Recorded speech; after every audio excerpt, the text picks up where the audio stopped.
am back again. I'm gonna scoot down so you guys can see me. Hi. Okay, so today we are going to make some homemade bread. As you can see, I'm wearing my apron that I made in the other video. Yay. So today we're going to make homemade bread. And the first thing that I do is I get all my ingredients. So one ingredient you'll need is warm water, which I'll get from the tap. You also need active dry yeast. You can find them in packets like this at any grocery store. I like this brand. I have a pretty good time with that. And when you buy them, you just want to make sure that they're still good and in date. Okay, so we have the yeast. I have my sugar. We're going to put a little bit of sugar in the bread. I have my flour. I use all-purpose flour since I'm using yeast. Some recipes you can use self-rising flour, and then that way you don't need the active dry yeast. Salt and my butter. I use this big log of butter that we get from Pennsylvania from the Amish, and I cut it off and then I just stick it in one of my bowls here. So the butter that you choose to use, if you use stick butter, you're gonna want it to be softened. Then I have all my measuring cups. I have my KitchenAid mixer with the dough hook that we're gonna use. Once you have all of your ingredients together, we are going to start mixing them. I typed up the ingredients, so if you guys wanted to write those down for this, we have you're gonna have 2.5 cups warm water, 1 tablespoon of active dry yeast, 1 tablespoon of sugar, I messed that one up, 6.5 cups all-purpose flour, 2 teaspoons of salt, and a 1/4 cup of butter, and you want to make sure that that is softened. I'm not sure what happened there on that one, but anyway, put that up there. If you guys want to pause the video, that way you can write all this down. So go ahead and move on. Okay. The first step that you're going to do is you're going to get 1/2 cup of warm water, and you're going to pour it into your mixing bowl. So let me get some water here. Got to warm it up some. We're going to pour 1/2 cup of the warm water into the mixing bowl, and then we're going to stir in our yeast and sugar. And then we're going to let that sit for 5 minutes until it gets foamy. That basically is the yeast saying, hey, I'm awake, I'm ready to work. If for some reason you don't notice that your yeast is doing anything, you want to go ahead and just toss that out and get fresh yeast, because it's not going to help your loaves and your dough rise. Okay, my water takes a little bit to warm up here. Let me pause it for a second and then we'll come back. Okay, I'm back. My water's nice and warm now. So I got 1/2 cup of water. Pour that in there. And then you want a tablespoon of yeast, which is usually 2 packets here. That's what the yeast looks like. It's a little crumbly. So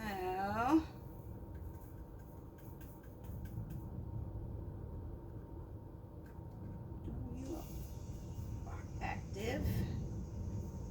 All right. That. One more packet.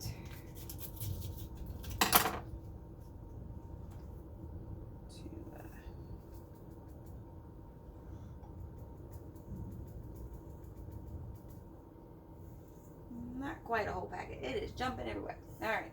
So there's that. And then you also need a tablespoon of sugar. Put that in there. All right. And mix it around.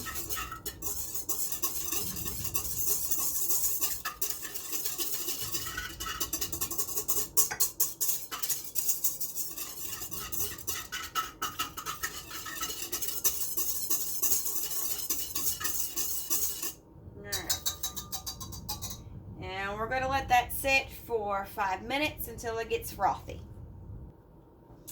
Okay, 5 minutes, and it's frothy. I don't know if y'all can see that or not without me tipping it over here. Hang on. Let me move this real quick. All right, so that's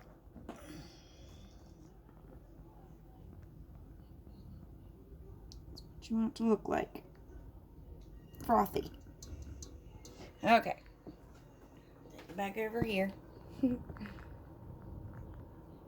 think it's about where it was. Sure. Okay. So anyway, it's back on.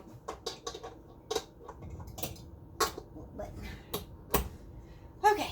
So next, once your yeast is active and everything, you are going to add the rest of your water, which was 2 more cups of the hot water or warm water.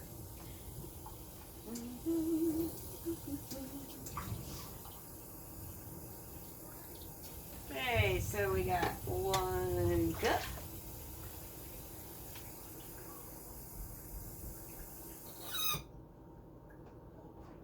And 2 cups. Okay. And now you are going to want to go ahead and add about half of the flour. So with this recipe, it's 6.5 cups. So I am going to do 3 cups here. So, my cup measuring. This one. Okay.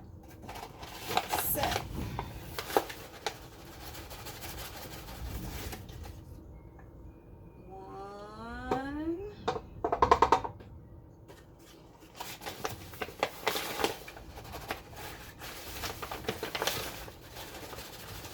want it even, not heaping or even, just even right across the top.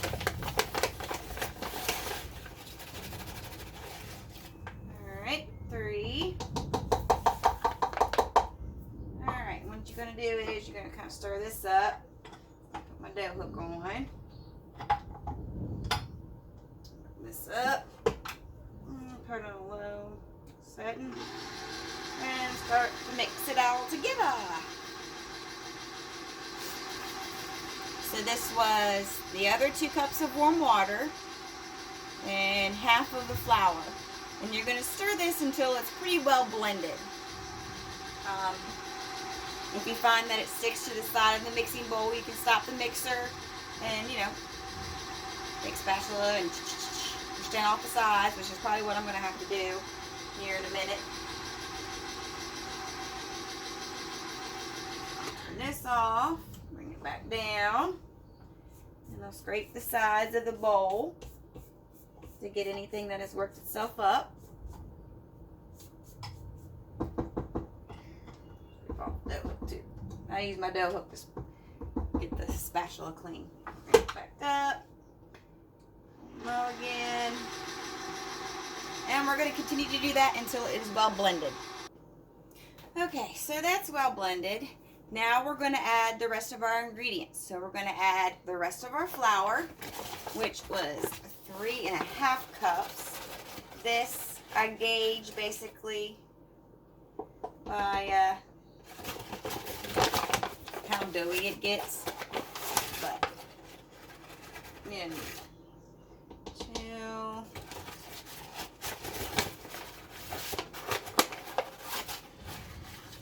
3.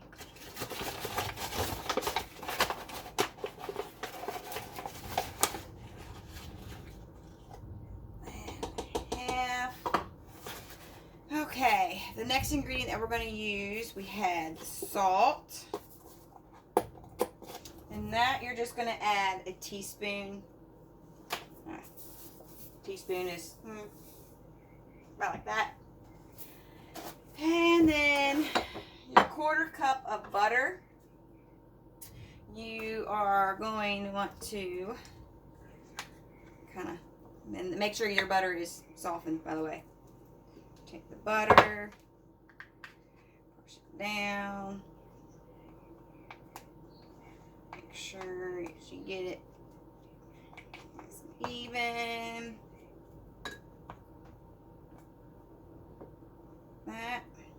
1/4 cup.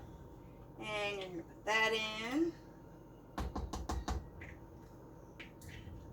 Make sure to get it all. If you use a salted butter, you don't have to really put, you know, salt into it if you don't want to. It's just a thing here. Scrape this out. Get all the butter that can. Alright. Wipe my finger off. Okay. Alright. Put this back up. And throw it on low again. And you're going to want to mix things very thoroughly again. You can do it by hand. It gets a little tiresome if you do it by hand. So that's why I use my KitchenAid and the dough hook. And you're going to want to do this until it is well combined. And you're going to continue to knead it with the dough hook for about 8 minutes. And every so often you want to stop the mixer, or if you're stirring by hand, you want to stop. And you kind of want to push it back down, like punch it back down. And you're going to keep on doing this until the dough is smooth and kind of like elastic. You know, I say 8 minutes, sometimes it's 10 minutes. It all really depends on the dough and how it wants to react. Right now I need to stop it and put it down and scrape my sides.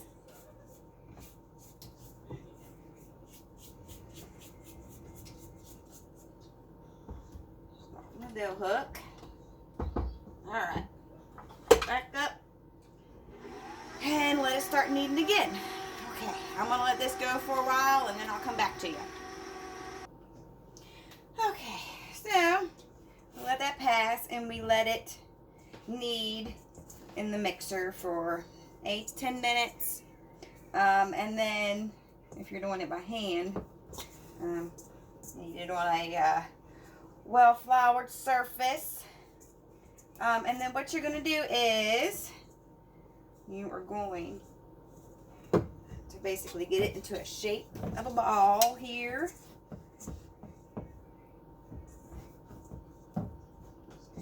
Nice ball. Okay. Here's my ball of dough. Yay. Alright. And you're going to want to put it in a place that's going to be warm. You don't want it to be cold. So I'll probably leave mine under my lights here because they tend to put off some heat.